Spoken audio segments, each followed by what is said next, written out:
Hey folks, I'm excited to present a new episode of my podcast, Nightmare Tonight. Tonight I'm joined by Alex, the creator of a creepy web series called AI Builds. If you're not familiar with AI Builds, I strongly recommend that you check it out prior to listening to this interview.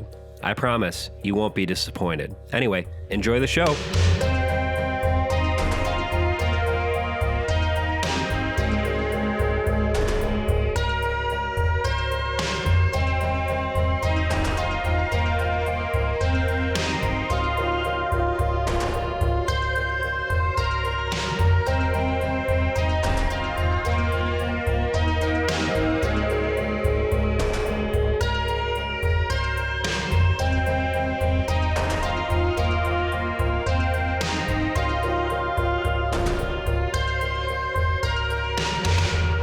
Hello and welcome to Nightmare Tonight. Tonight I have with me a very special guest, Alex, who is the creator of a web series, a YouTube channel called AI Builds. Alex? Hello. How's it going? I am doing great. Thanks for having me on the show. Thanks for coming on the show. So if you just want to tell my listeners a little bit about yourself and your series. Well, so I created a series. That's about it. No, so I am, well, I used to be a singer, a songwriter. That kind of was my deal growing up. But then one day I was shown The Shining and I was like, I want to make that kind of stuff. And here I am. Well, mission accomplished. But, yep. Thanks. Yeah. 21-year-old horror filmmaker guy. That's what I'm doing now. It's pretty exciting. I really do appreciate you. So you mentioned you were a singer-songwriter, and I know that you make all of your own music for the series as well. You want to talk a little bit about that? It's a very interesting process making the music for my series, and I've gotten a lot of compliments actually for that by a lot of my fans. The music, and you can actually listen to the soundtrack. It's been kind of ripped and uploaded on its own. Making the music has been very cathartic and interesting because, like, while I am very well versed in music, making it, like, putting it down, because I usually just perform it live, but putting it down has been very tricky. And I've just recently started getting to like FL Studio and those kind of programs, and it kind of just like, I think of the idea of what I want to do visually, and then I try to like kind of translate that into music. And it's just a very strange flowing process that's hard to describe. It just kind of flows out of me as I open up the program and I start laying down notes. I don't really like have it pre-planned fully. It kind of improvise it as I go, but then it just kind of seems to like come together right at the end. Yeah, I kind of I share that perspective as well because, you know, I've been in a couple bands. I play guitar. I sing poorly, and great. That was for the longest time. I never really messed with anything like MIDI stuff. And when I started making my channel, I started getting into that, and it's just a totally different thing, you know, like programming your music. Mm-hmm. I really appreciate like the type of mentality of like an artist who just sort of dabbles in all of these different things, and yeah, you know, music and writing, and you develop this artifice for your own video game. I guess that leads me into my next question. There's an obvious connection here to Petscop. So do you want to just talk about how Petscop has influenced you? What's Petscop? No, no, I'm just kidding. I love Petscop. Well, obviously the story is a little, well, not a little. It's very much about genres being formed, and it goes into a lot of depth of like, or at least I'm trying to go into depth of like the backlash that an artist can receive from trying to imitate something else out of passion, out of inspiration, and how the passion can kind of be slowly taken away from you from that kind of closed-minded behavior. And obviously there is always a place for, like, critique about these things, but you have to actually critique. And I think in the background of my story, I don't know. It's just, you can kind of just sense that my character is basically like being just hurt time and time again with each and every upload. Like, the comments keep coming in, but you don't ever see the comments. You just hear that influence in the background, that negative influence in the background. That's just kind of affecting and taking a toll on the creator. But when it comes to like Petscop is easily one of my favorite horror pieces of all time. And it's impressive on just how it's both small scale, but it's also really big, like it doesn't go outside of the TV screen, yet you feel like the world is much bigger than it actually is. It manages to create this illusion that like there's so much that you're not seeing, and you can feel that almost. And I find that horror, that kind of small scale but big horror, so genuinely effective that like no other horror piece has really gotten under my skin with. And I don't know, I find it insane, very inspiring. And I knew that if I wanted to tell a story like this, I'd have to sort of imitate what was one of my favorites and what I know so much about now. But yeah, that makes a lot of sense. That's a good way of putting it. I know, like with Petscop, obviously it's received some criticism that, there are perhaps some unresolved threads in that series. And I think a lot of that is this sort of mentality of viewing art as a puzzle instead of my perception, which would be, well, a lot of these little things that are alluded to in Petscop, it's just kind of an effort to build the world, and it's not necessarily meant to resolve, if you know what I mean. Mm-hmm. Yeah. It really is the first of its kind to do it this well and this of this high quality. And for me, Petscop towards the end, like obviously, maybe I did have that little bit of a halfway through the first half of the series, maybe around episode 11, where I was like, oh, it's really building it up for like a really big reveal. There's going to be a big reveal. But towards the end, my mind kind of became more clear that Petscop is more of like a really well crafted painting that hasn't been finished, but we're the ones that are supposed to finish it ourselves. It's just a very abstract, compelling piece, and to look at it like something that needs to have full answers, I think is not exactly close-minded, but maybe just the wrong direction to take it. Because some people do genuinely want answers, like the people who finished Lost and were like, I'm not satisfied with that. It's very similar to Petscop's ending, where you just feel kind of like lost with what's going on. But I'm very satisfied with it. I think it ended brilliantly, and I wouldn't have ended it any differently if I was in control, which I'm glad I'm not. But yeah. But your series, in its own right, I think it's quite unique insofar as it attempts to capture or like convey this feeling of someone who wants to express their creativity, but they are sort of trapped in the confines of other people's expectations.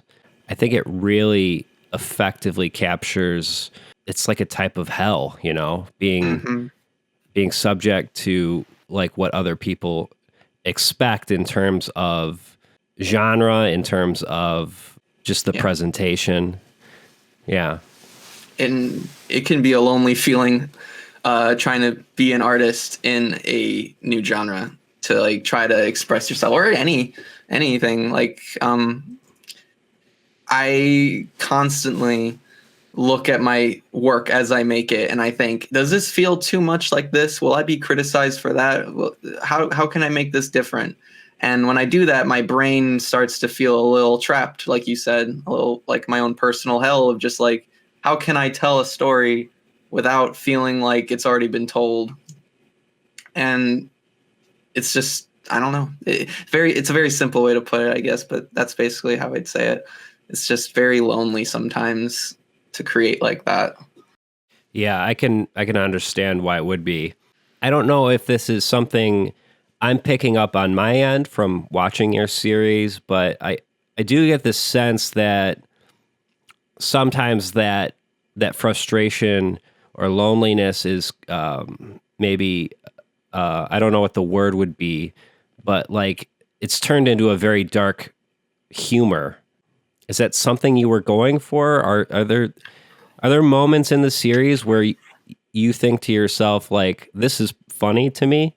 That's a great question because I consider myself a very humorous person in general. Like I don't present myself as a dark, brooding person. Obviously, I would never do that. But I think as like, because a lot of horror can come from like comedic situations, or vice versa. You know, comedy out of horror.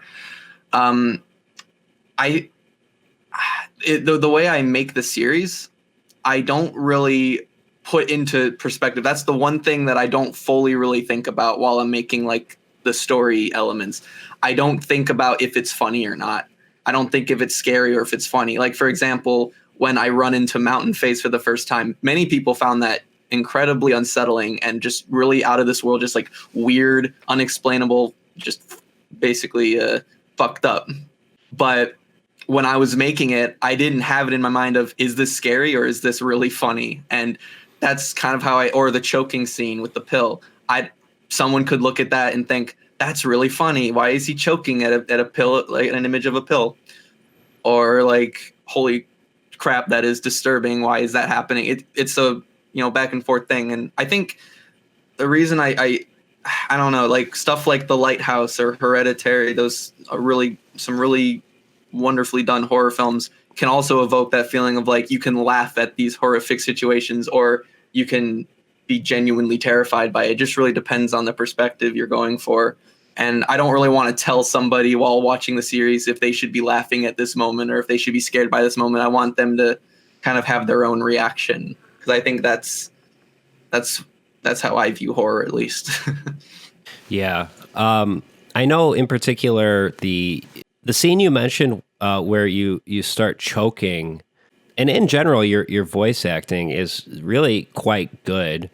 Are you properly like when you do you really like have to get into character when you start doing this? Well, a lot of the character is based on just inner thoughts that I've had. It's kind of a persona of I consider Nicholas a sort of persona of just fears, anxieties, just anger, sadness. It's just all of my emotions just let out as this one kind of just hurt person. It doesn't completely reflect who I am like all the time. It just depicts a very specific part of me exaggerated to this really just unhealthy degree.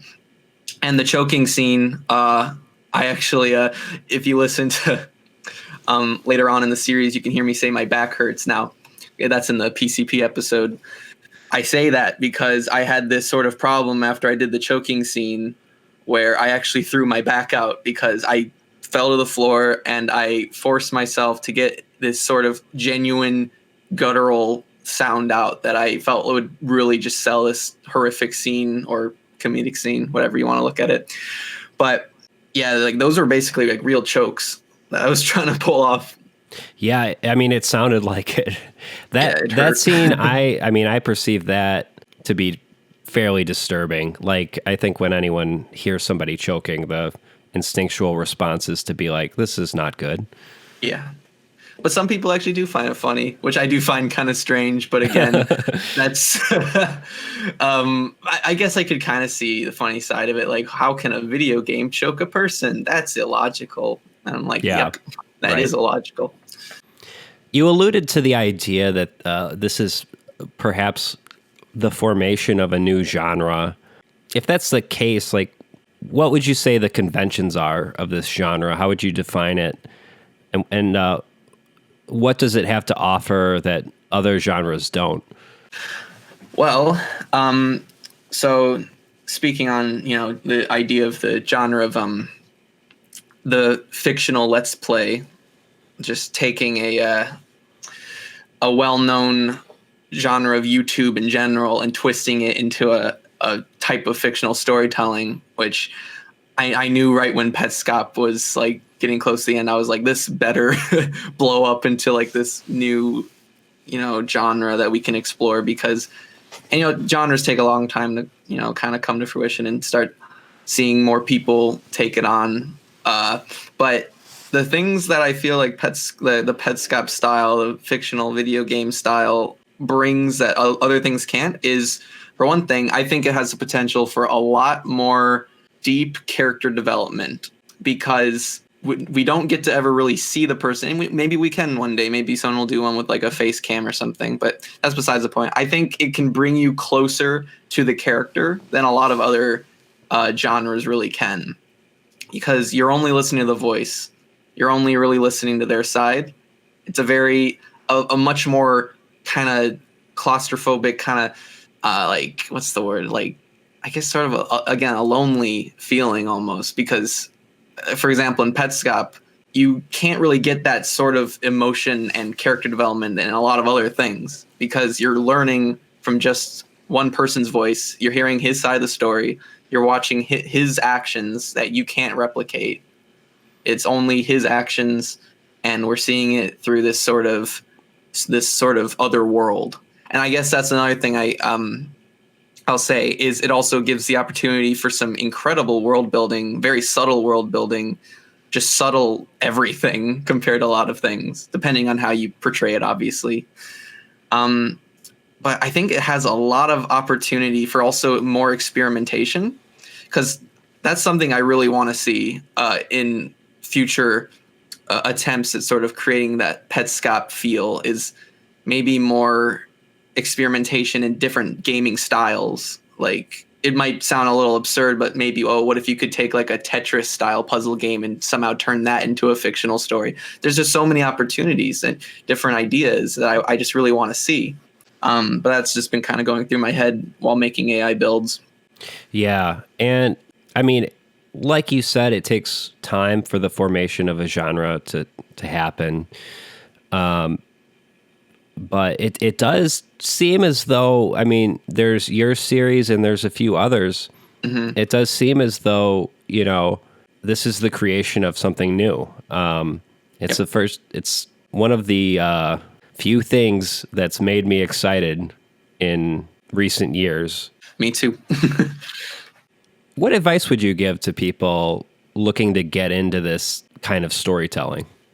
This comes from the fact that like my upbringing has been very much surrounded by always kind of going your own way, going independent,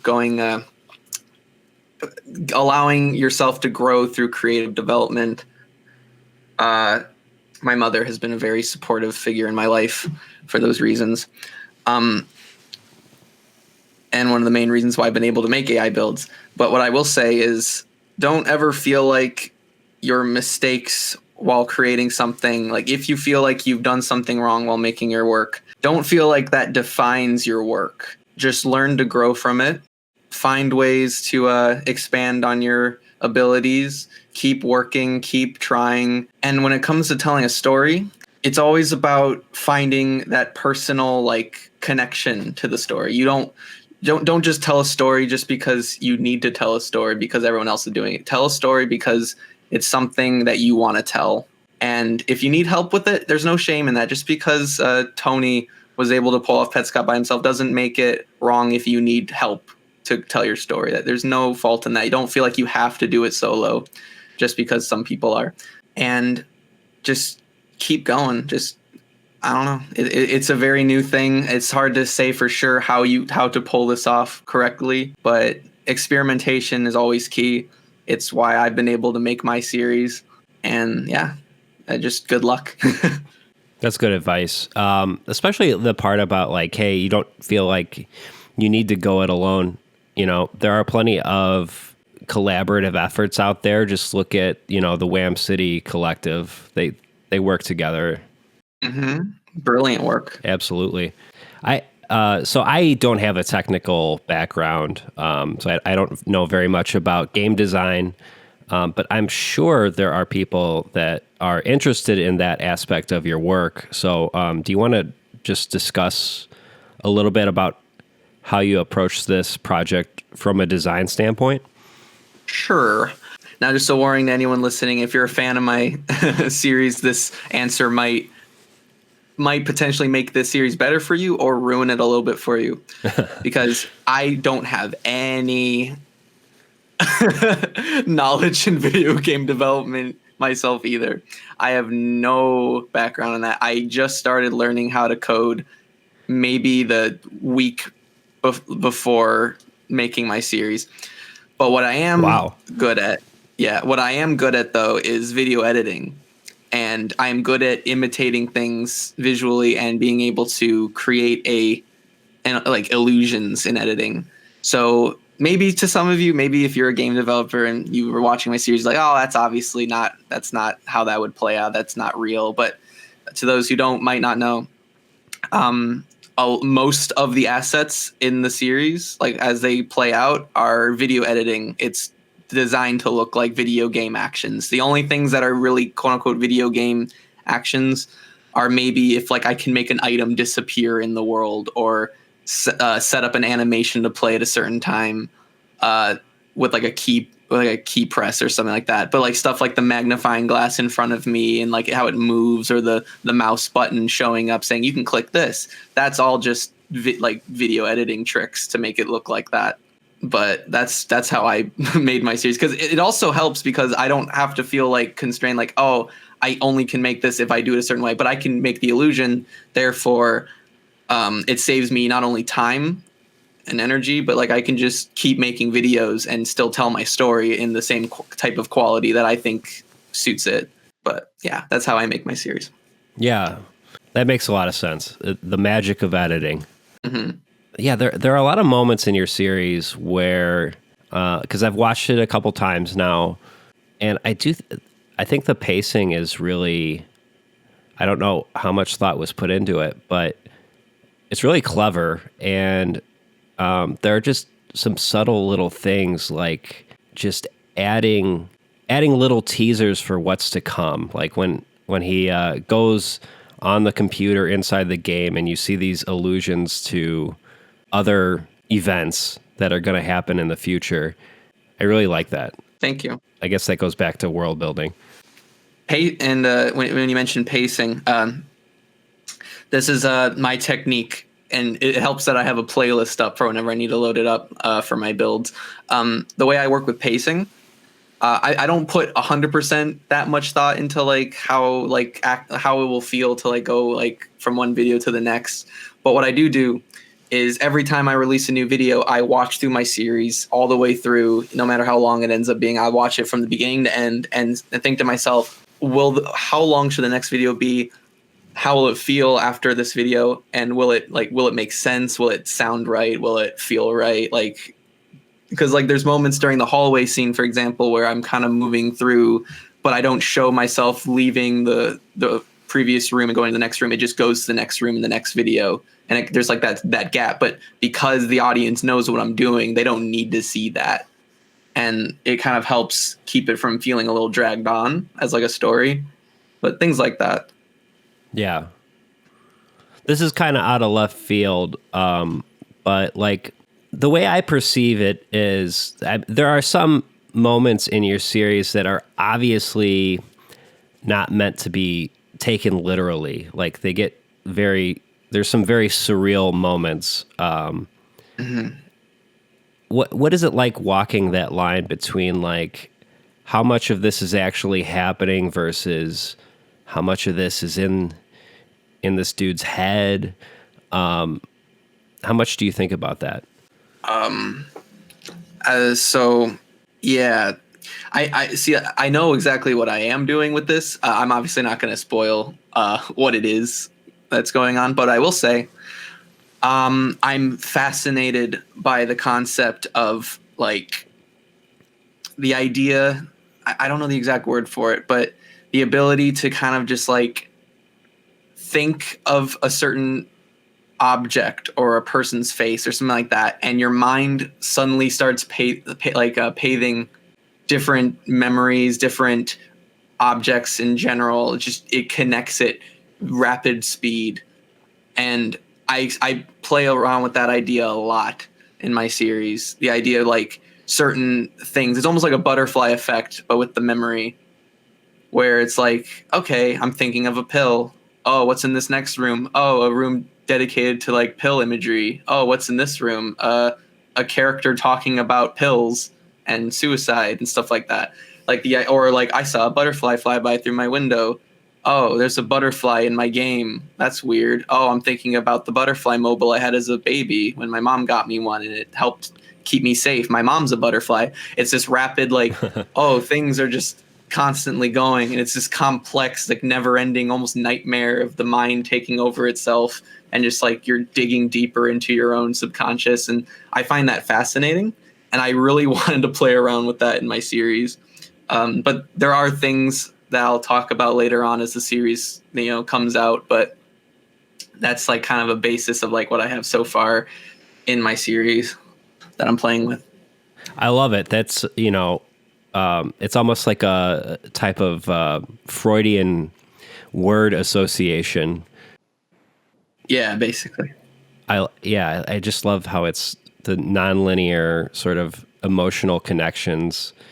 It really does kind of mimic this stream of consciousness of someone who is maybe having some emotional difficulty, and obviously that brings up a lot of like bad memories, but also some good memories, like the like you said, the butterfly mobile. Yep. It's not always negative. But those happy memories could also have been ruined by something, and Yeah. Mr. I is a very personal character for me to play around with. Now, you've sort of cryptically alluded to the scope of this project. Is there anything you want to tease coming up? I'll just say right off the bat, it is long. It's going to be very long. I won't say exactly how long, but it will be long. And I am excited to say the project will go in a direction that I doubt any of you will see coming. And if you can, then you'll probably be like, hell yeah. If not, you'll probably be like, what the fuck?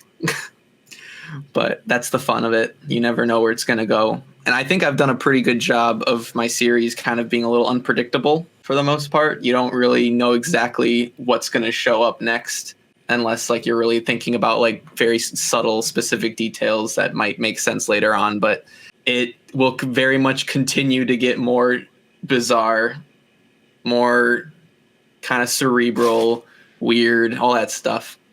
So I love it. Well, I'm excited. I think this is going to at some point merit an analysis on my part, kind of waiting for the appropriate time. I don't know. I appreciate that. Yeah, I'd probably wait quite a bit before doing that. But yeah, it doesn't feel like the right time right now, but it definitely, for other people out there interested in what I do, analysis, this series there definitely merits your attention. I appreciate that. Oh, I wanted to talk about the economics of doing a project like this. I presumably you're working on like a shoestring budget. Do you feel constrained by that? Well, I guess I'll tease something else then relating to the other question now that you mentioned the economic part of the series. It's at a shoestring budget right now, but it won't be very soon. Well, that's exciting. Yeah. I'll say, yeah, I'll just say it. I have a studio camera that I have been waiting to use for a while. Oh, that's cool. All right. I think enough said on that topic. I don't want you to give away too much, but I won't. Yeah. I am anticipating some good work from you. Hope it comes out good. Probably will. Maybe. I don't know. This is kind of a sensitive topic, but there are very clearly some elements of your work that touch on mental health. For me personally, as someone who has problems with anxiety, and I've had I used to get a lot of panic attacks when I was a kid. Not so much anymore, fortunately. I really think your work does effectively convey the type of turmoil that can happen in somebody's life. And that's aside from any kind of artistic frustration. Obviously, it's all intertwined. But I think just from like a mental health perspective, yeah, your series really does a good job of kind of highlighting maybe someone who has difficulties. So I'm just wondering, like, you know, how much of that is intentional? How much of it is just kind of baked into the series from the start, I guess, is my question. The series is very has a very, very, very insane amount of kind of autobiographical content relating to my upbringing and, you know, my struggles with depression, anxiety, and that kind of stuff. It is very much woven into it from the start, just from the first, the line being, which I'm very proud of, just the line, this is just to prove to you I'm not lying about developing this game. I've just been very out of inspiration lately. That line in general, I think perfectly sets up what's to come. It's both taking something from the piece that I'm inspired by, but then adding on that I'm out of inspiration, that this character is kind of suffering in some regard compared to other characters. And like you kind of expect to when talking about or putting your own mental health, your struggles into your art, it can be very difficult, very uncomfortable, and all that stuff. For me, though, it's been very cathartic, very compelling, and getting to just sort of like yell and cry on the microphone and do all that stuff. It actually doesn't hurt me that much, and it's very interesting to see how the audience talks about it and how they sometimes even they feel kind of less alone because of that. For someone to just, in a very raw sense, just put it out there without really caring what the audience will really think of it, it does kind of help people feel a bit more close or a little more like they're not alone. Yeah, it's. I don't know if I just completely strayed away from the question that you asked. No, that was exactly. Yeah, that's exactly what I think too. Is okay. I think art of this kind, the function of it is in part to make people feel less alone. To, you know, if a viewer is experiencing this series for the first time and they've, you know, had similar feelings, they're now being mirrored back to them. There is a type of catharsis there. There's a saying that goes, you know, great art is supposed to comfort the disturbed and disturb the comfortable. So that's something Definitely. It's an ethos I kind of appreciate. It's a really good one. Do you have any other influences you want to mention? Oh, yeah. I'll name a few right off the top of my head. Wham City Comedy. This house has people in it with the Mountain Face character. Direct influence on that whole part. Don't Hug Me, I'm Scared. I love the tone of Don't Hug Me, I'm Scared. I love the themes that it plays into. I was probably a little bit inspired from the first episode dealing with creativity. I think that one was a very important episode that also helped bring me into analyzing horror in general. I remember when I was much younger and I discovered Don't Hug Me, I'm Scared when it was like first kind of getting buzz. Like that was like the first time I really kind of sat down, like as a much younger person. I was probably around like, when did Don't Hug Me, I'm Scared 1 come out? Was that like 2011? Oh God, I don't know. A long time ago. Yeah, but I was much younger, and that was the first time I really sat down and really tried to think hard about something like this and try to pick apart like the symbolism and what's going on. And, you know, it's a fantastic series. But also a lot of older horror, like Kubrick's The Shining, new horror like Hereditary, just The Witch too. I love The Witch. I have a lot of influences, but like non-horror influences, I'd probably also say maybe Spike Jonze's Her is a really big one. I love that movie so much. It's one of my favorites. That is a good movie. Most of Charlie Kaufman's work, Synecdoche, New York, like one of the most just emotionally like it just rips me apart inside kind of films. And Anomalisa. I love Anomalisa. Anomalisa is an amazing movie. Oh my, yeah.